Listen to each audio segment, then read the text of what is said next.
Assalamualaikum, salam Malaysia Madani. Berita wilayah bersama saya, Sahih Samsudin. Berikut rangkuman berita utama. Sultan Perak Sultan Nazrin Muhyiddin Shah menegur individu yang tanpa segan silu mempersendakan institusi raja. Baginda bertitah perbuatan mahu mengetepikan adab dan memijak adat itu semakin dipelopori dalam kalangan buta sejarah negara.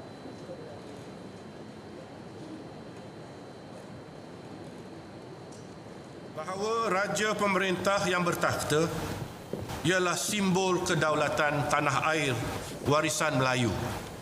Berperanan sebagai benteng dan kubu pelindung agama Islam dan budaya Melayu. Sekaligus memberikan keselesaan psikologi dalam minda umat Islam dan orang Melayu. Namun raja pemerintah juga perlu memberikan naungan saksama kepada warga yang terdiri daripada pelbagai kaum, menganuti pelbagai agama, mewarisi pelbagai budaya, menguasai pelbagai bahasa yang telah bermastautin di bumi ini.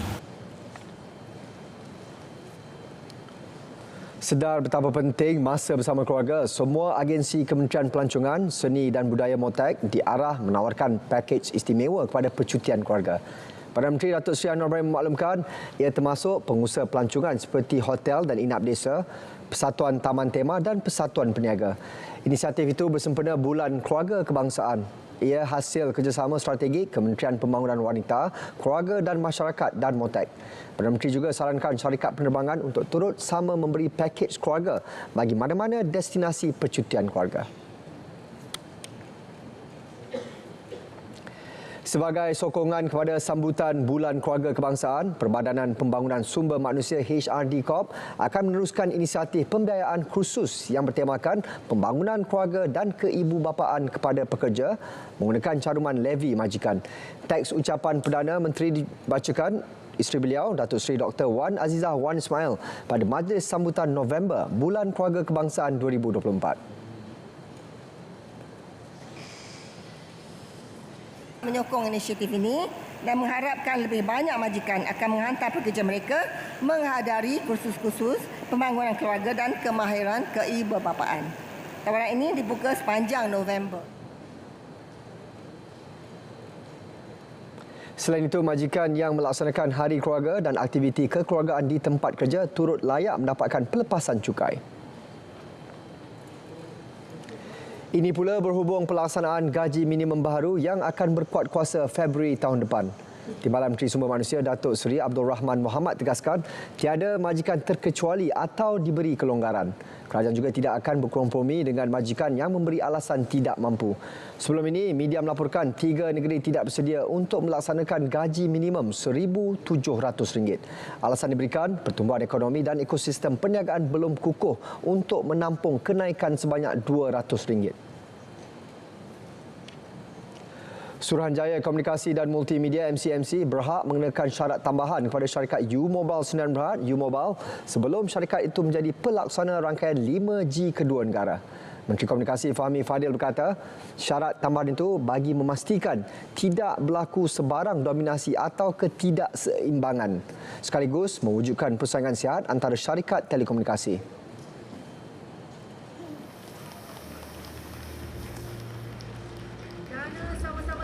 Kita ingin pastikan DNB dan juga rangkaian kedua akan dapat saling melengkapi di samping bersaing dengan sihat. Jadi tidak ada satu keadaan di mana berlaku dominance oleh satu pihak. Jadi MCMC memang berhak untuk mengenakan syarat kepada pihak U-Mobile.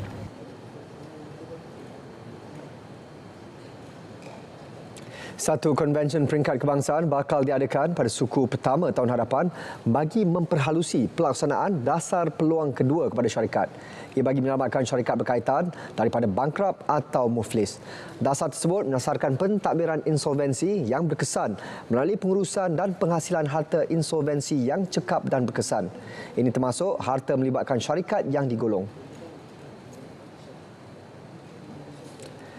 Ini pula berhubung perigi terapi ion di Rembau yang didakwa dapat menyembuhkan pelbagai penyakit. Menteri Kesihatan Datuk Seri Dr. Zulkifli Ahmad memberitahu siasatan masih dilakukan dan hasil siasatan akan diumum dalam masa terdekat.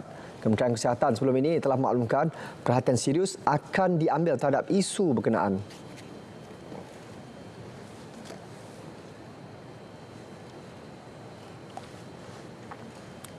Sebelum ke perkembangan berita selanjutnya, kita ke Met Malaysia. Ikuti laporan cuaca seluruh negara bersama pegawainya Muhammad Nafizi Mat Napiah. Assalamualaikum dan salam sejahtera. Kita mulakan laporan pada petang ini dengan melihat keadaan cuaca semasa. Imej meradar menunjukkan keadaan cuaca hujan lebat dan ribut petir yang berlaku pada petang ini melibatkan kebanyakan negeri di sekitar Semenanjung kecuali kawasan-kawasan di sekitar utara dan juga di sekitar negeri Melaka. Keadaan cuaca ribut petir yang berlaku untuk kebanyakan negeri ini dijangka akan beransur reda sepenuhnya menjelang awal malam. Namun begitu, ribut petir yang berlaku untuk negeri-negeri di pantai timur dan juga pedalaman negeri Pahang dijangka boleh berterusan sehingga ke tengah malam nanti. Oleh itu, orang ramai di sekitar kawasan-kawasan berkenaan dinasihatkan supaya berwaspadalah dengan keadaan cuaca tersebut. Kita lihat keadaan cuaca semasa untuk negeri Sabah dan Sarawak pula. Bagi negeri Sabah, ribut petir pada petang ini turut dilihat berlaku di sekitar bahagian pantai barat dan juga pedalaman negeri berkenaan yang dijangka akan beransur reda menjelang awal malam. Dan untuk negeri Sarawak, hujan lebat dan ribut petir yang berlaku sejak awal pagi tadi untuk kebanyakan bahagian di negeri berkenaan kini dilihat telah pun reda sepenuhnya. Dan untuk malam nanti, kita jangkakan ribut petir akan lebih tertumpu hanya di sekitar bahagian pedalaman Sarawak iaitu melibatkan bahagian Limbang dan juga Kapit sehinggalah ke waktu tengah malam. Dan akhir sekali, kini terdapat juga taufan Yinzing yang kini berada di sekitar barat Filipina ini dan taufan ini dijangka akan bergerak ke arah Vietnam untuk beberapa hari yang akan datang. Namun begitu, taufan ini dijangka tidak akan mendatangkan sebarang kesan yang signifikan terhadap keadaan cuaca untuk rantau negara. Kewujudan taufan ini bagaimanapun sedikit sebanyak telah pun mempengaruhi keadaan angin di sekitar Laut Cina Selatan. Oleh itu, Met Malaysia telah pun mengeluarkan amaran angin kencang dan laut bergelora untuk kawasan-kawasan di sekitar Laut Cina Selatan ini melibatkan kategori kedua untuk kawasan yang berwarna jingga dan kategori pertama bagi kawasan perkapalan yang berwarna kuning. Keadaan ini adalah berbahaya untuk sebarang aktiviti perkapalan dan juga aktiviti laut yang lain. Sekian dahulu info cuaca buat kali ini. Sebelum berpisah, kita lihat tinjauan cuaca bagi bandar-bandar utama di seluruh negara. Assalamualaikum dan salam Malaysia Madani.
Seterusnya ke Bumi Kenyalang, antara paparan hari ini, sempena ulang tahun hubungan diplomatik Malaysia-China, Sarawak memeterai MOU dalam mengeratkan lagi kerjasama ekonomi. Langsung bersama Fazril Hisham Afendi di Kuching.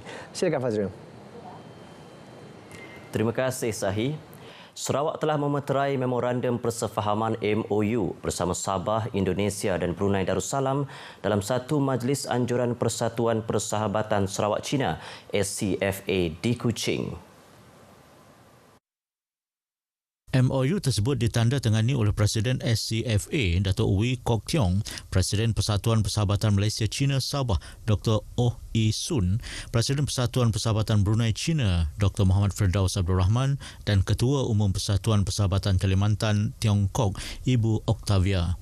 Upacara tersebut disaksikan oleh Timbalan Premier Sarawak Datuk Amar Dr. Sim Kui Hian yang mewakili Premier Sarawak. Ditubuhkan pada 2005, SCFA berfungsi sebagai platform komunikasi antara Kerajaan Sarawak dan China bagi menggalakkan hubungan dua hala yang lebih erat di samping menyokong usaha mempromosikan Sarawak sebagai destinasi pelancongan dan peluang perniagaan kepada masyarakat di China. Terdahulu, Datuk Amar Dr. Sim menerusi teks ucapan Premier Sarawak memberitahu langkah ini diambil bukan sahaja untuk memperkukuh hubungan diplomatik, malah mengeratkan lagi kerjasama ekonomi antara keempat-empat pihak dalam pelbagai bidang strategik seperti perdagangan, pendidikan, pelancongan serta pertukaran budaya. Majlis Islam Sarawak bercadang untuk menaik taraf sijil pengajian Islam kelas agama dewasa ke tahap diploma iaitu peringkat separa profesional. Yang di-Pertua Majlis Islam Sarawak Datuk Misnu Taha berkata cadangan tersebut akan dibincangkan secara lebih lanjut bersama Institut Kemahiran Islam Malaysia Sarawak IKMAS dengan menambah beberapa siri ujian serta mewujudkan silibus latihan industri untuk para pelajar.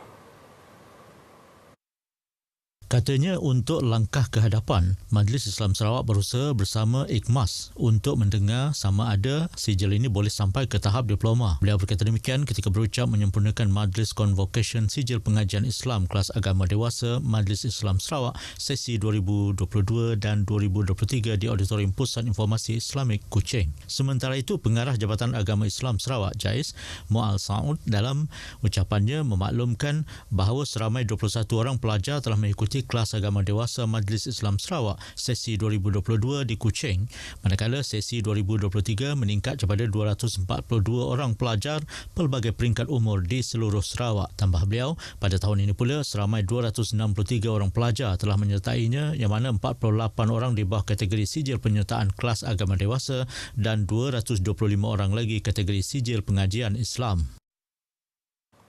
Lembaga Pembangunan Koridor Wilayah Rekoda baru-baru ini telah menyertai kunjungan hormat Kerajaan Sarawak terhadap Timbalan Ketua Setiausaha Kementerian Sumber Asli dan Kelestarian Alam Nur Syam Abdul Latif. Delegasi Kerajaan Sarawak diketuai Timbalan Setiausaha Kerajaan Sarawak Perancangan Ekonomi dan Pembangunan Datuk Seri Dr. Muhammad Abdullah Zaidil serta Ketua Pegawai Eksekutif Rekoda Datuk Ismawi Ismuni. Kunjungan hormat ini bertujuan membincangkan cadangan projek pembinaan jalan sepanjang 4.2 km yang menghubungkan Jalan Empangan Bakun ke Rumah Panjang Umar Sambop di Belaga. Setakat ini 3.8 km jalan telah siap dibina, sementara baki 400 meter perlu melalui kawasan Sekolah Kebangsaan Umar Sambop iaitu tanah milik Kementerian Pendidikan Malaysia. Kerajaan Sarawak memohon sokongan Kerajaan Persekutuan bagi membolehkan Rekoda menyiapkan baki jalan tersebut yang akan memberi manfaat kepada 680 orang penduduk di Umar Sambop termasuk warga sekolah dan klinik kesihatan tempatan. Amanah Ikhtiar Malaysia AIM Cawangan Bintulu tahun lepas telah memperuntukkan sebanyak 12.37 juta ringgit kepada ahli-ahlinya dan berjaya mencapai kadar pembayaran balik 100%. Adun Jepak Iskandar Turki memaklumkan bahawa lebih 50% peminjam AIM terdiri daripada golongan wanita, kebanyakannya daripada golongan B40, menggunakan pembiayaan ini untuk memulakan perniagaan kecil dalam sektor perkhidmatan dan makanan. AIM juga memperkenalkan skim pembiayaan ikhtiar usahawan wanita. Skim ini bertujuan untuk mempermudahkan akses pembayaran dan memperkasakan wanita agar mereka dapat mencuburi dunia perniagaan dengan lebih berkeyakinan. Noriha Ali memberitahu demikian semasa mewakili Adun Jepak pada Majlis Apresiasi Sahabat Usahawan AIM Bintulu. Pada majlis sama, turut dilancarkan logo baharu Kelab Wanita Ikhtiar Bintulu KWIB. Jabatan Muzium Sarawak telah menerima sumbangan berupa 27 meriam mini daripada Peter Hammer, seorang jurutera yang pernah berkhidmat di Sarawak dalam satu majlis simbolik di Amsterdam, Belanda. Koleksi meriam ini diserahkan kepada Pengarah Jabatan Museum Sarawak, Nancy Jolhi, dengan disaksikan Menteri Pelancongan Industri Kreatif dan Seni Persembahan Sarawak, Datuk Seri Abdul Karim Rahman Hamzah. Peter yang merupakan jurutera di Sarawak Shell Berhad Miri dari tahun 1976 hingga 1984 menyumbangkan koleksi ini dengan niat mengembalikan artifak bersejarah tersebut ke Sarawak, negeri di mana ia memiliki nilai budayanya tersendiri. Sumbangan ini memastikan artifak bernilai tersebut dapat dipelihara dan dihargai oleh generasi akan datang di tempat asalnya. Meriam mini ini yang diukir dengan seni halus dan mencerminkan keindahan warisan seni Borneo kini menjadi sebahagian daripada koleksi berprestij Museum Sarawak, sekaligus memperkukuhkan kedudukan museum ini sebagai pusat global untuk artifak budaya dan sejarah. Perlumbaan basikal Kuala Baram Cycling Race 3.0 diadakan hari ini dan esok mendapat penyertaan menggalakkan dari dalam dan luar negara. Pengerusi Jawatankuasa Tetap Pembangunan Pelancongan Majlis Bandaraya Miri, Kaunselor John Terawi berkata, penyertaan tahun ini menunjukkan peningkatan kepada 32 pasukan berbanding tahun lepas 20 pasukan. Katanya, perlumbaan yang memasuki tahun ketiga ini bertujuan mempromosi Bandaraya Miri sebagai destinasi perlumbaan berbasikal di Sarawak serta memperkasakan sukan pelancongan di Bandaraya Miri. Beliau berkata demikian kepada media selepas acara pelepasan ujian masa berpasukan disempurnakan pemangku Residen Bahagian Miri, Juan Obid, di Simpang My Goal, Jalan Lutong, Kuala Baram, Miri. Perlumbaan acara ujian masa berpasukan meliputi jarak sejauh 21 km bermula di Jalan My Goal dengan melalui Jalan Lutong, Kuala Baram dan membuat pusingan U di persimpangan Taman Buaya sebelum ke Jalan My Goal. Manakala perlumbaan utama akan berlangsung esok bermula pukul 6 pagi melibatkan laluan sejauh 111 km bermula dan berakhir di Dewan Bandaraya Miri, Marina Bay. Seramai 439 peserta dari Sarawak, Sabah, Terengganu, Kedah, Selangor, Melaka, Johor, Perlis, Negeri Sembilan dan Perak termasuk dari luar negara iaitu United Kingdom, New Zealand, South Africa, Indonesia, Brunei dan Filipina menyertai perlumbaan selama 2 hari ini. Perkongsian itu tadi mengakhiri berita dari Sarawak. Dari sungai ke segara, Palestin pasti merdeka. Kembali bersama Sahi untuk perkembangan berita selanjutnya. Terima kasih Fazril.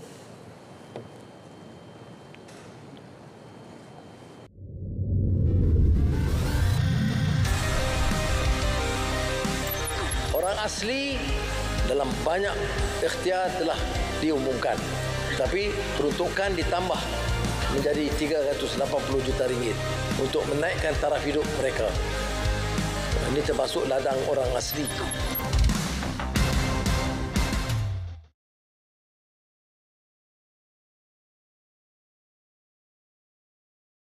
Sebelum memulakan perjalanan, pastikan dokumen perjalanan anda lengkap. Kekalkan jarak sekurang-kurangnya 10 meter dari kenderaan depan. Jika anda ingin memotong kenderaan besar, berwaspada dengan titik buta.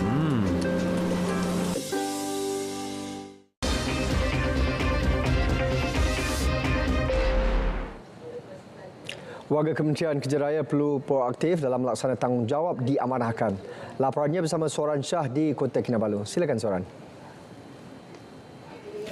Ya, Sahih. Warga Kementerian Kerja Raya KKR Sabah perlu sentiasa proaktif melaksanakan tanggungjawab masing-masing dalam masa sama menjadikan cabaran dihadapi kementerian sebagai pemangkin dan motivasi untuk terus bekerja menyelesaikan pelbagai masalah dihadapi.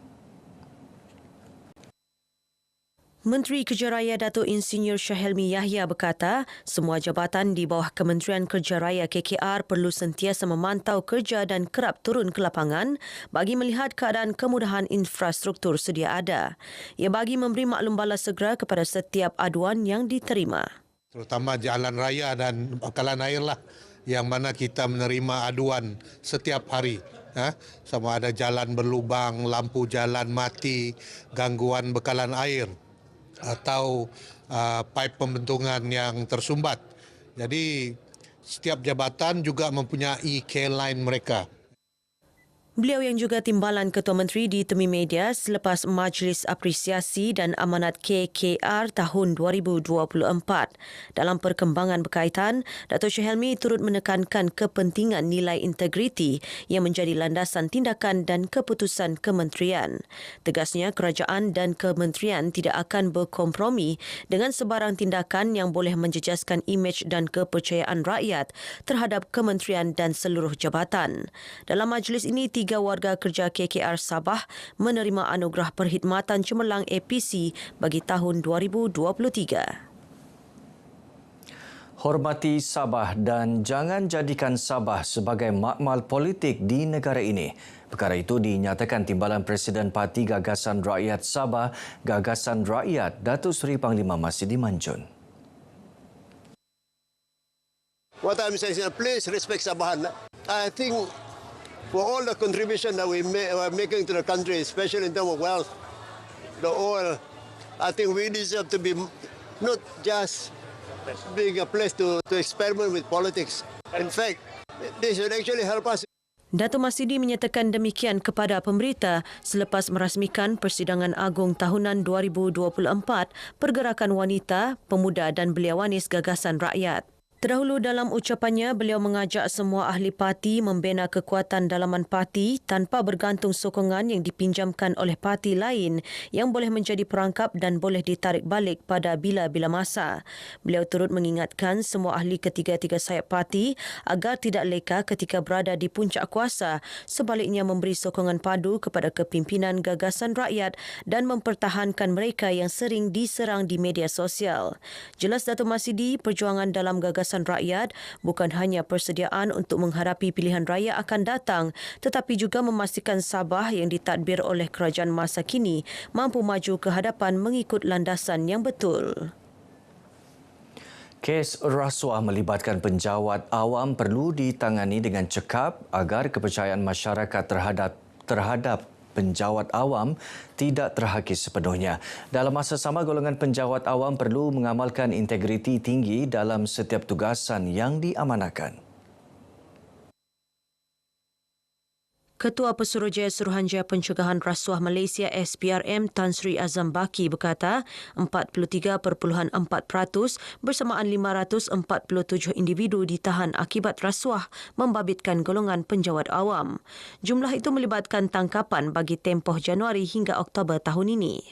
Sebanyak 43.4% ataupun lebih kurang 547 pegawai kerajaan yang ditangkap. Dan peratusan lain melibatkan orang awam adalah 712 iaitu 56.6%. Jadi kalau berdasarkan peratus hampir 50%, 43% ni dah dekat 50% ataupun 40 ke 50 pada saya lah sebagai orang lama dalam SPRM ini masih lagi tinggi. Beliau ditemui media selepas merasmikan pejabat SPRM Sabah Cawangan Keningau. Pejabat cawangan baharu ini telah dikembangkan dari 1 lot kepada 3 lot pejabat yang dilengkapi dengan bilik ketua cawangan, ruang kerja pegawai, bilik aduan serta bilik gerakan operasi siasatan. Sebanyak 1,833 penyertaan dan 1,992 buah karya diterima Balai Seni Lukis Sabah bagi pertandingan karya perdana tahunan Negeri Sabah KPTNS. Jumlah penyertaan berkenaan merupakan kedua terbanyak sepanjang 39 tahun penganjuran KPTNS. 4 kategori dipertandingkan iaitu kategori A dan B, kehidupan di daerah saya, kategori C, cerita rakyat Sabah dan kategori khas, bertemakan bebas. Seramai 9 pemenang kategori A, 10 pemenang kategori B, 9 pemenang kategori C dan 4 pemenang kategori khas. Hadiah keseluruhan sebanyak RM154,800 disampaikan Yang di-Pertua Negeri Tun Dr. Johar Datuk Mahiruddin, Menteri Kerajaan Tempatan dan Perumahan Datuk Seri Panglima Dr. Joaquim Gunsalam, Setiausaha Tetap Kementerian Datuk Dr. Jamili Nais serta Pengerusi Lembaga Kebudayaan Negeri Sabah Dikin Musah. Perasmian pameran KPTNS disempurnakan Tun Johar. Kesemua karya berkenaan akan mula dipamerkan di Galeri Umum dan Galeri Yaman Balai Seni Lukis Sabah di Kota Kinabalu bermula 15 November ini hingga 9 Februari tahun depan. Jabatan Perubatan Transfusi Hospital Queen Elizabeth II memerlukan 25,000 unit darah setahun untuk dibekalkan kepada pesakit memerlukan. Bekalan darah tersebut juga dibekalkan kepada 3 hospital swasta di negeri ini iaitu Hospital Gleneagles, Hospital KPJ dan Jesselton Medical Centre. Pegawai Seranta Jabatan Perubatan Transfusi Hospital Queen Elizabeth II, Jorimin Langap berkata, bagi tempoh sebulan pula, sebanyak 2,000 unit darah diperlukan. Justru orang ramai diajak menderma darah bagi membantu mengisi bekalan darah di hospital untuk kegunaan rawatan pesakit thalassemia dan kes-kes kecemasan seperti tumpah darah semasa bersalin, kemalangan dan pembedahan kecemasan.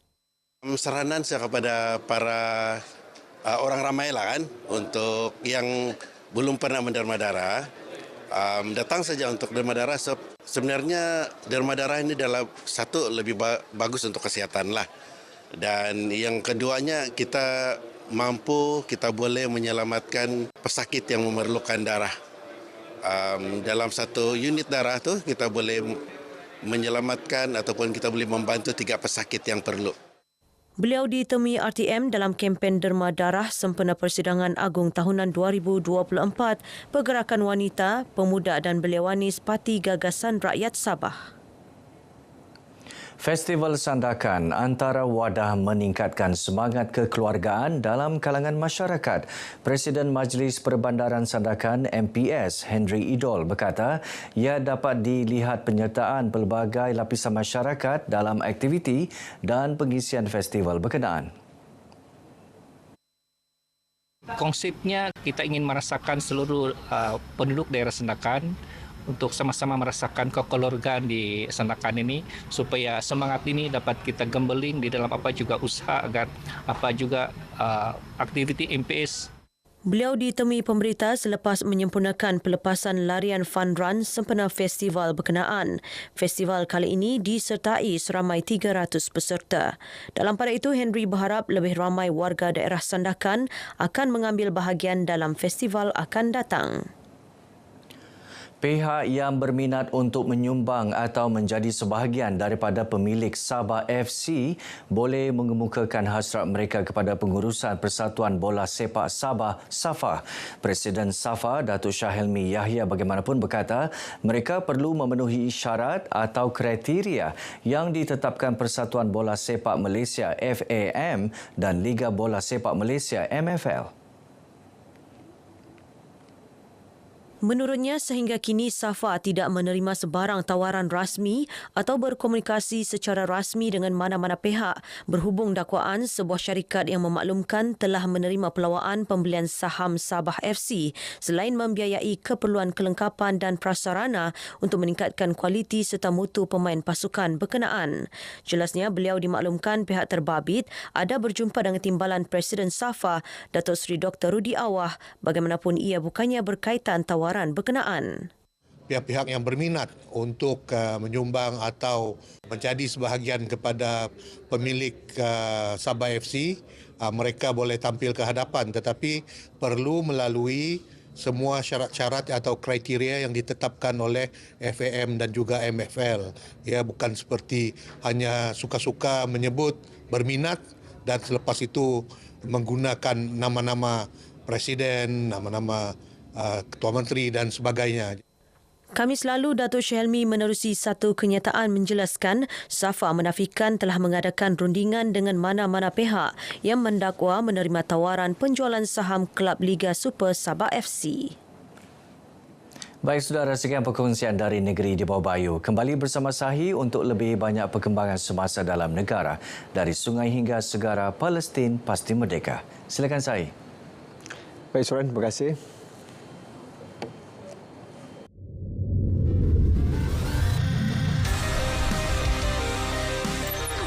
Program latihan khidmat negara dimulakan secara rintis dengan konsep baru melibatkan peruntukan RM50 juta kepada Kementerian Pertahanan bagi lepasan kadet sekolah.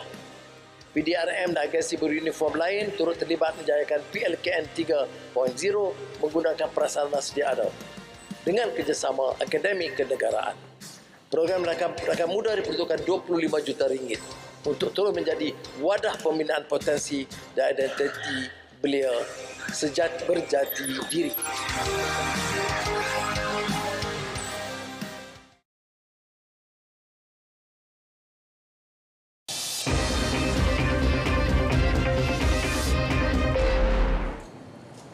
Isu agama dan kaum yang terus dijadikan sebagai bahan berpolitik perlu segera dibendung. Sultan Perak Sultan Nazrin Muhyiddin Shah bertitah, jika perkara itu tidak ditangani secara tuntas, ia berupaya mengancam perpaduan dan keharmonian rakyat. Apabila agama dan kaum dijadikan mata wang yang sah untuk meraih laba politik, retorik atas nama agama yang bernada keterlaluan dan slogan-slogan atas nama kaum yang bersifat provokatif semakin digemakan. Retorik dan slogan demikian laksana bara yang semakin menyalakan puntung, menyalakan unggun jika tidak segera dibendung, akan menyemarakkan api permusuhan yang boleh memusnahkan negara. Sultan Nazrin bertitah demikian ketika berangkat ke istiadat menghadap sembah taat setia dan penganugerahan Darjah Kebesaran Negeri Perak sempena sambutan ulang tahun Hari Keputeraan ke-68 baginda di Istana Iskandariah hari ini. Sementara itu, Sultan Nazrin berkenaan menggunakan Darjah Kebesaran dan pingat-pingat Negeri Perak kepada 56 penerima. Penerima pada hari ini sebahagian daripada 213 penerima yang dikurniakan Darjah Kebesaran dan pingat bersempena Hari Keputeraan baginda yang disambut pada 1 November. Mendahului senarai penerima ialah penyimpan Moho Besar Raja-Raja Tan Sri Syed Daniel Syed Ahmad yang juga antara 3 penerima Darjah Datuk Seri Paduka Mahkota Perak SPMP yang bawa gelaran Datuk Seri. 3 wanita dan seorang kanak-kanak perempuan cedera ringan selepas bas dinaiki mereka melanggar bahagian belakang sebuah lori awal pagi tadi. Kemalangan berlaku di kilometer 295.4 Lebuh Raya Utara Selatan, arah selatan berhampiran Gopeng. Penolong Pengarah Bahagian Operasi Jabatan Bomba dan Penyelamat Malaysia JBPM Perak, Saburazi Nur Ahmad berkata, kemalangan melibatkan sebuah lori trailer dengan sebuah bas persiaran yang bawa 41 penumpang dipercayai dalam perjalanan dari Melaka ke Kedah. Jelas beliau, sepasukan anggota dari Balai Bomba dan Penyelamat BBP Gopeng dan Simpang Pulai digerakkan ke lokasi kejadian. Pemandu bas dan lori dilaporkan selamat. RM30,000 diperuntuk Yayasan Bank Rakyat YBR sebagai bantuan persekolahan kepada 300 pelajar kurang berkemampuan di Parlimen Padang Besar. Bantuan bagi bantu menyediakan keperluan persekolahan dan perbelanjaan harian. Menurut timbalan pengurusinya, Datuk Nurul Amal Muhammad Fauzi, sumbangan disalur dapat beri manfaat kepada pelajar tingkatan 4, 5 dan 6 yang terpilih mewakili 4 buah sekolah di kawasan Parlimen berkenaan. Meskipun nilai sumbangan itu tidak begitu besar, namun diharap dapat suntik semangat kepada para pelajar. Seterusnya, melahirkan pelajar yang seimbang dan harmoni dalam aspek intelek, kerohanian dan jasmani. Datuk Nurul Amal ditemui pada majlis penyerahan bantuan persekolahan yayasan tersebut di Sekolah Menengah Kebangsaan Datuk Jaafar Hassan.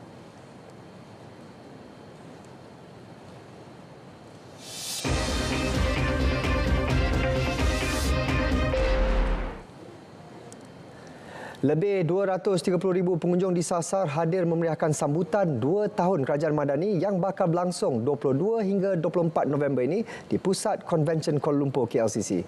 Menteri Komunikasi Fahmi Fadil maklumkan pada tarikh dan lokasi sama turut diadakan Konvensyen Nasional Reformasi Perkhidmatan Awam 2024.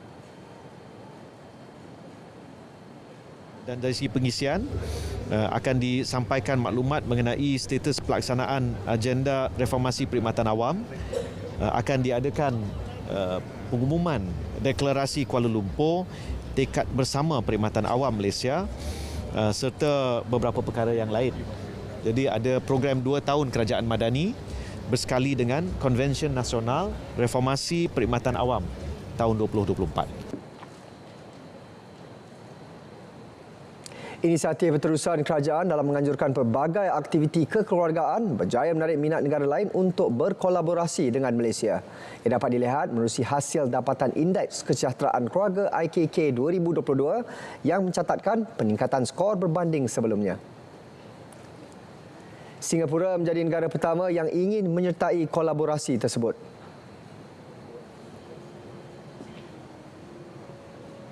Jadi mereka belum lagi ada dia punya persediaan, tapi apabila mendengar tu mereka nak cepat-cepatlah mengatakan, tapi mereka tidak menyatakan bila.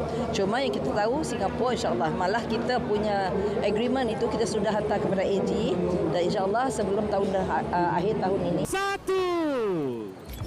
Beliau bercakap selepas majlis perasmian sambutan November Bulan Keluarga Kebangsaan 2024. KPWKM juga memperkenalkan Anugerah Mesra Keluarga bagi 2 kategori iaitu sektor korporat dan pihak berkuasa tempatan PBT. Perjanjian Penubuhan Zon Ekonomi Khas Johor Singapura JSSEZ dijangka ditandatangani bulan depan. Ia sempena pemukiman pemimpin Malaysia Singapura ke-11. Perkara itu dicapai jawatankuasa bersama peringkat menteri bagi Iskandar Malaysia yang mengadakan mesyuarat khas bagi membincangkan kemajuan penubuhan JSSEZ. Kenyataan bersama jawatankuasa itu memaklumkan struktur organisasi jawatankuasa juga akan ditambah baik dalam usaha menyokong matlamat dan penubuhan JSSEZ. Turut diperkukuh kerjasama 2 hala dalam bidang lain seperti pengangkutan dan alam sekitar.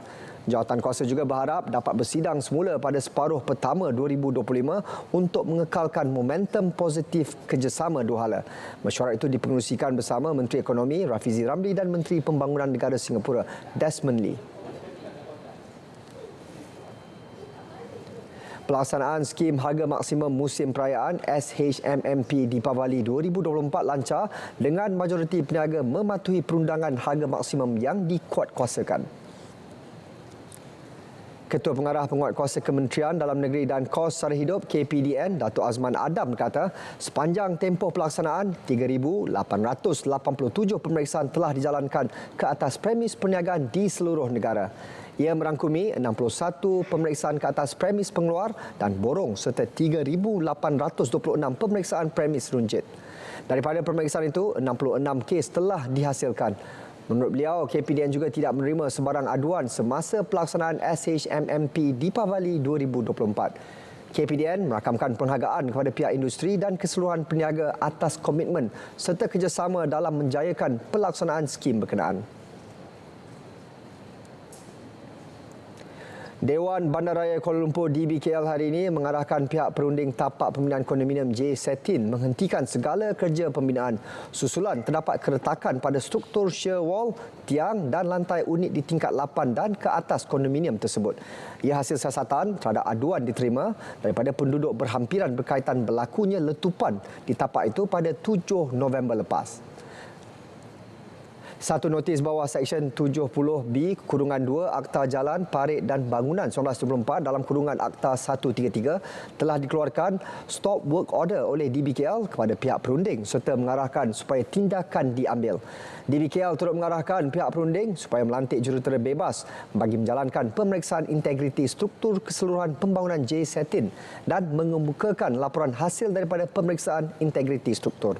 Selain itu, pihak perunding juga diarah menjalankan kerja-kerja rektifikasi berdasarkan pengesyoran daripada jurutera bebas. Tempoh perberhentian pembinaan projek adalah berdasarkan kepada pelaksanaan perkara diarahkan. Punca letupan dan kegagalan struktur belum ditentukan sehingga laporan integriti struktur dikemukakan kepada DBKL.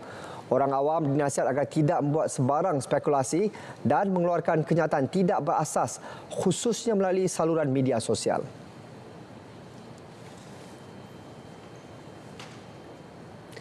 Saudara, berita wilayah diteruskan dengan lintas langsung dari Selangor. Untuk mengetahui perkembangan dari sana, kita bersama Tengku Amril, Tengku Arifin. Q, teruskan. Terima kasih, Sahih. Untuk perkembangan, kita mulakan dengan bagi memupuk kesedaran serta kepentingan zakat dalam kalangan generasi muda. Lembaga Zakat Selangor melancarkan Zakat Aulad Club ZAC. Ketua Pegawai Eksekutif LZS Muhammad Sarbin berkata sebagai permulaan ZAC akan diperkenalkan di 11 sekolah rendah agama integrasi SRAI di Selangor. Jelas beliau, program dengan kerjasama Jabatan Agama Islam Selangor itu diperkenal sebagai kesinambungan kepada modul pendidikan zakat Selangor dan bakal diperluas pelaksanaannya kepada SRAI lain di Selangor bermula tahun depan. Sebuah lagi inisiatif oleh Lembaga Zakat Selangor di dalam mendidik anak-anak atau generasi akan datang di dalam untuk menjadikan mereka celik zakat. Dan Zakat Aulad Club ni merupakan salah satu lagi kesinambungan daripada program atau inisiatif yang telah dilancarkan pada tahun 2022, iaitu modul pendidikan zakat Selangor, iaitu sebuah modul yang dibangunkan. Seterus yang paling penting adalah untuk mereka menerima zakat itu sebagai salah satu daripada amalan rukun Islam dan seterusnya membudayakan mereka di dalam menunaikan tanggungjawab zakat sebagai salah satu lagi daripada rukun Islam yang 5 itu, ya. Satu inisiatif khas akan diperkenalkan kerajaan negeri bagi memastikan semua taska berdaftar. Ini berikutan sebanyak 128 taska di Selangor masih belum berdaftar setakat Julai lalu. Menurut Esko Kebajikan Masyarakat Anfal Sa'ari, ia merupakan geran khas bernilai RM400,000 yang disediakan bagi pengusaha taska yang belum berdaftar di bawah Jabatan Kebajikan Masyarakat. InsyaAllah Disember nanti kita akan buka permohonan untuk geran pengusaha taska yang belum berdaftar. Ini adalah inisiatif untuk menggalakkan pengusaha-pengusaha taska untuk daftar. Ada yang isu berkaitan kewangan dan sebagainya yang dalam proses kelulusan di pihak PBT dan juga seterusnya di JKM. Jadi kita akan berikan maksimum RM5,000 kepada pengusaha taska. Maknanya berdasarkan bil yang proses semasa. Seramai 20 penggiat industri pelancongan menerima RM10,000. Ia bagi mendorong penggiat industri pelancongan menonjolkan produk baru yang lebih menarik sempena Tahun Melaut Selangor 2025. Menurut Exco Pelancongan Negeri Selangor, Dato' Eng Sulim, jumlah itu merupakan geran berjumlah RM200,000 yang telah diluluskan kerajaan negeri. Kita adakan hubungan yang rapat, kerjasama yang intim dan pada masa yang sama kita baru luluskan ada bajet untuk grant kepada operator-operator, persatuan-persatuan yang mereka adakan event, adakan tonjolkan produk yang baru. Kita nampak inovasi dan kreatif, kita akan bagi grant. Ada geran disediakan RM200,000 ke apa? RM200,000. Walaupun tak besar tapi itu memberi suntikan semangat kepada mereka. Grant tersebut juga bertujuan memastikan sektor berkenaan terus pulih dan berkembang selepas terkesan akibat pandemik COVID-19. Seramai 31 veteran tentera tanpa pensyen di sekitar Selangor menerima bantuan sebanyak RM250 setiap bulan selama setahun bermula tahun depan. Bantuan bagi membantu meringankan beban bekas tentera yang tidak berpensyen. Saya bagi pihak sahabat-sahabat veteran semua amat bersyukur di samping sumbangan daripada kerajaan baru-baru ini yang BSS yang telah dinaikkan daripada 300 menjadi 500 dan kami mendapat imbuhan tambahan sumbangan daripada pihak Calventure sebanyak RM250 sebulan selama setahun. Semoga kita dapat menyantuni lagi lebih ramai rakyat Malaysia yang kurang berkemampuan, insya-Allah. Semoga rakyat Malaysia akan boleh dinaikkan taraf kehidupan mereka supaya mereka yang menerima sumbangan pada ketika ini daripada Calventure pada akan datang mereka juga boleh menjadi sebahagian yang akan memberi sumbangan balik kepada rakyat yang kurang berkemampuan. Selain itu, golongan berpendapatan rendah B40 turut menerima sumbangan. Paparan itu mengakhiri lintas langsung dari Selangor. Untuk lagi perkembangan menarik, kita kembali bersama Sahih. Silakan Sahih. Baik, terima kasih. Tahfiz Model Ulul Albab TMUA di bawah Kementerian Pendidikan KPM kini telah diaplikasikan di 15 buah sekolah seluruh negara termasuk sekolah berasrama penuh. Sejak mula dilaksanakan pada tahun 2014, lebih 7,000 murid hafiz Al-Quran berjaya dilahirkan. Menurut Pengarah Bahagian Pendidikan Islam Kementerian Pendidikan KPM, Omar Saleh, TMUA dilaksakan untuk melahirkan golongan profesional yang mengamalkan ajaran Islam selaras dengan falsafah pendidikan kebangsaan.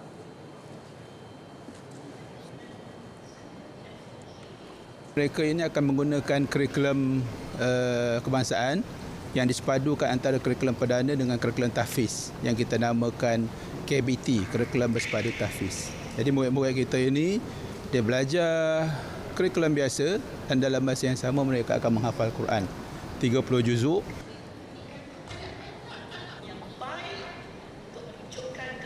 Dalam pada itu, beliau turut menolak tanggapan masyarakat bahawa pembelajaran tahfiz terasing daripada pendidikan arus perdana. Kita menggunakan semua kurikulum kebangsaan. Sebab itu yang saya kata tadi, kurikulum yang kita pakai KBT, kurikulum bersepadu tahfiz. Anak-anak kita belajar bahasa Melayu, belajar bahasa Inggeris, belajar sains, belajar sejarah, belajar matematik. Beliau berkata demikian selepas majlis sambutan sedekat TMUA KPM 2024 dan penubuhan alumni TMUA yang dirasmikan Menteri Pendidikan Fardinah Siddiq di Putrajaya hari ini. Sementara itu, salah seorang alumni TMUA, Firuz Dilami Badrul Izham, akui penubuhan alumni TMUA sangat penting untuk membincangkan hala tuju selepas persekolahan. Jadi saya rasa penting bagi mewujudkan program ini sebab Persatuan Alumni ini sebab kami sebagai alumni merupakan satu persatuan yang boleh membantu pelajar-pelajar dalam bukan sahaja dalam mengukuhkan hafazan, dalam memantapkan hafazan, tapi dalam memberitahu mereka tentang apakah hala tuju mereka selepas daripada tamat persekolahan. Jasa dan sumbangan selama 65 tahun, pengarah dan penerbit filem Othman Hasham terbalas menerusi penyerahan hadiah kenderaan Proton S70 bernilai RM90,000 oleh DRB Highcom Berhad. Hadiah tersebut diserahkan kepada beliau selepas dinobatkan tokoh Seri Angkasa pada Anugerah Seri Angkasa 2024 ASA 2024 pada 26 Oktober lalu di Putrajaya. Ketua Pegawai Eksekutif Edaran Automobil Nasional Berhad Ion, Akhbar Daniel berkata, ini merupakan kali kedua DRB menghadiahkan kereta kepada penerima tokoh Seri Angkasa. Ini adalah kali kedua kalau tak silap saya. Sebelum ini dengan Datuk Fauziah Nawi kita hadiahkan semasa Anugerah Seri Angkasa selama ini, dan tahun ini kepada Encik Othman Hasham yang merupakan ikon dalam industri perfilman di Malaysia ni. Kami sebagai DRB amat menghargai contribution daripada pengarah-pengarah ataupun industri seni, tokoh-tokoh industri seni yang selama ini berkhidmat ataupun memberi sumbangan yang amat besar kepada industri di Malaysia selama ini. Ini adalah sebahagian daripada tanda penghargaan DRB Highcom kepada industri hiburan dan perfilman. Sementara itu, Othman Hasham bersyukur dan berterima kasih kepada DRB Highcom atas penajaan hadiah itu. Saya rasa ini adalah satu tanggungjawab yang dipikul oleh kerajaan dan DRB untuk menaikkan taraf industri ini. Saya harapkan anugerah ini akan memberi insentif kepada orang-orang baru dan juga memberi sensitiviti kepada orang yang tua macam saya. Saya harap pengarah-pengarah baru ini tekad dan terus bergerak dan maju. Majlis serah kunci kenderaan itu disampaikan Ketua Pegawai Perhubungan DRB Highcom Khairil Irwan Amir kepada Othman Hasham yang ditemani isteri dan anaknya.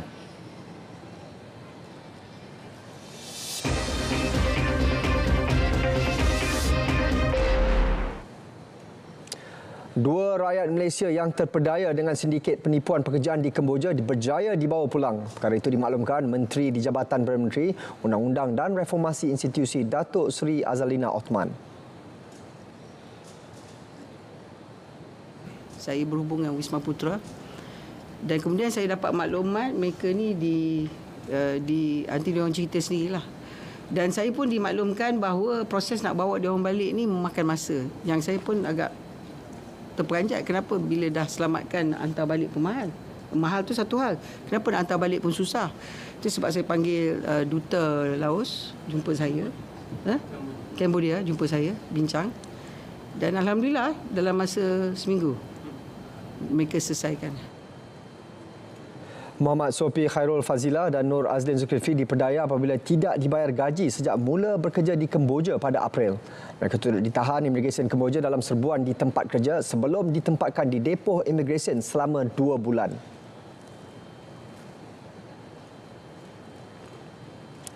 24 warga asing dan seorang majikan warga tempatan ditahan Jabatan Imigresen Johor dalam serbuan berasingan di Johor sejak 4 November lalu hingga kemarin. Antara kesalahan dikesan tidak memiliki permit sah, tinggal lebih masa, melanggar syarat PAS ditetapkan dan menggaji pekerja asing tanpa PAS sah. Menurut Pengarah Imigresen Johor, Datuk Muhammad Rusdi Muhammad Darus, kesemua ditahan berumur 18 hingga 48 tahun. Jelas beliau, serbuan turut melibatkan beberapa kantin sekolah dan di beberapa premis pusat hiburan sekitar Johor Bahru. Susulan tangkapan itu, 3 buah premis pusat hiburan di sekitar Johor Bahru disita mengikut Undang-Undang Kecil Pelesenan Trade, Perniagaan dan Perindustrian MBJB 2016. Kes disiasat mengikut Akta Imigresen 1959 Palang 63 dalam kurungan Akta 155 serta Peraturan 39 kurungan B Peraturan Imigresen 1963. Perkembangan Liga Malaysia, Melaka FC berjaya masuk 2 pemain import dari Algeria dan Ghana bagi mengharungi saingan 16 akhir Piala Malaysia 2024-2025. Pemilik Melaka FC, Datuk Nur Azmi Ahmad berkata 2 pemain import itu akan mengisi barisan pertahanan dan penyerang pasukan.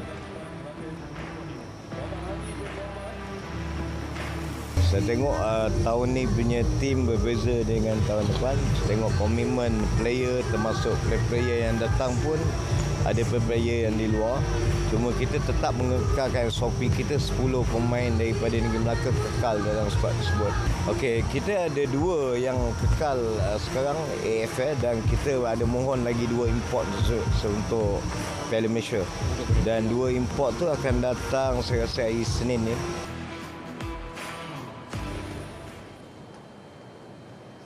Kejohanan Liga Bola Sepak Governor Cup 2024 kembali bagi edisi ketiga.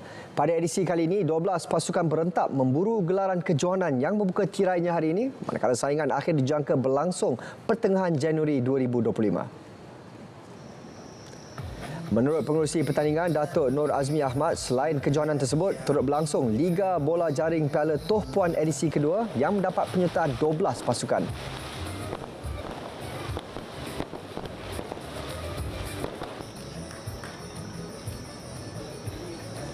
Kita ambil yang terbaik untuk bertanding pada tahun ini dan pras main tahun ini pun kita naik ke 12,000 untuk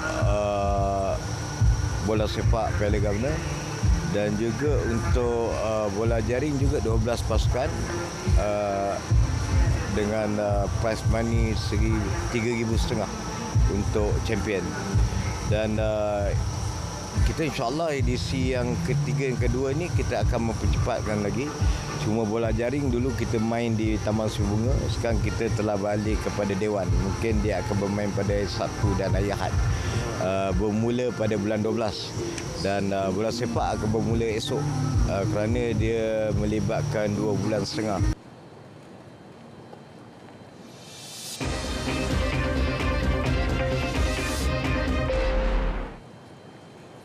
Jawatan Kuasa Pembangunan Keselamatan Kampung Persekutuan JPKKP Kampung Dusun Kota Baru Kelantan mencipta satu rantaian ekonomi baru menerusi projek penternakan ikan keli sangkar di bawah program Sejati Madani. Laporan Majidah Ismail. Komuniti ini memulakan projek ikan keli sangkar pada Ogos lalu melibatkan 16 peserta dengan menternak 80,000 benih ikan keli. Projek yang dicetuskan oleh JPKKP Kampung Dusun itu berjaya menarik minat golongan belia. Kita memulai program ini adalah pada awal bulan 8.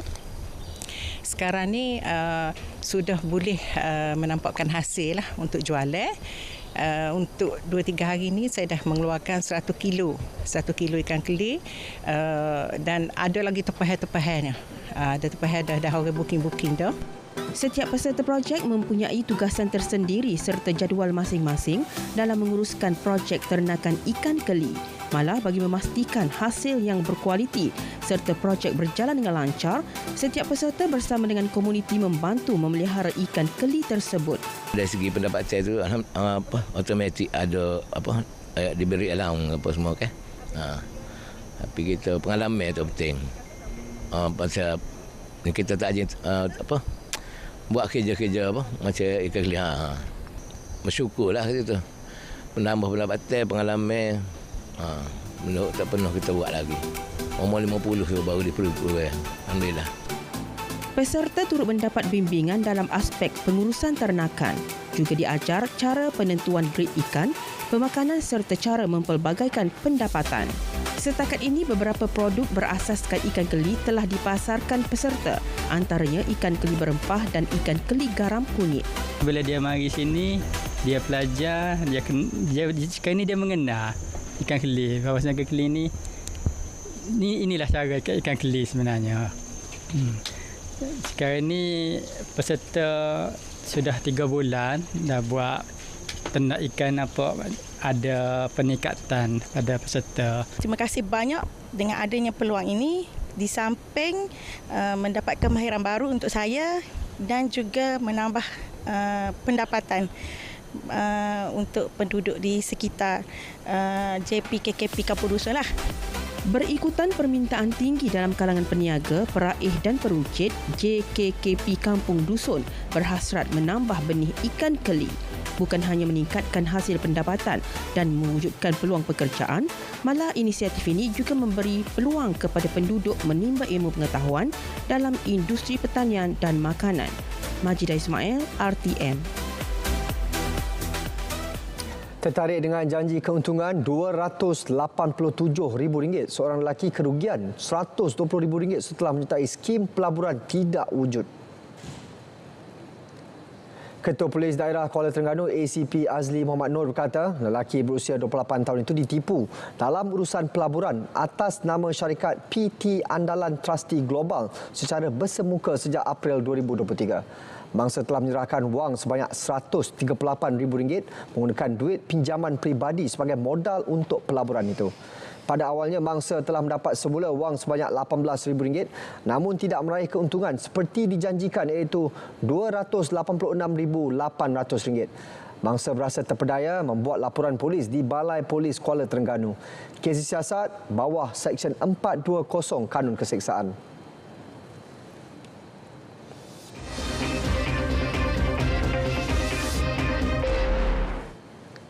Kerja menaik taraf dan penyelenggaraan kompleks Sukan Jabatan Belia dan Sukan JBS Labuan bernilai RM20 juta dijangka siap pada suku ketiga tahun depan. Menteri Belia dan Sukan Hannah Yeoh berharap projek tersebut dapat siap seperti jadual yang ditetapkan. Projek naik taraf di Labuan memerlukan masa dan banyak bahan datang dari Semenanjung. Cuma saya berharap mereka akan ikut jadual kerana saya tidak mahu ada apa-apa penangguhan dan kos yang akan meningkat nantilah. Terdahulu, Hannah bersama warga Labuan menjayakan pelbagai pengisian aktiviti bermula seawal pagi tadi di Kompleks Sukan Laut Antarabangsa Labuan sempena program Jom Gegar Labuan dan penganjuran Sukan Rakyat Perpaduan.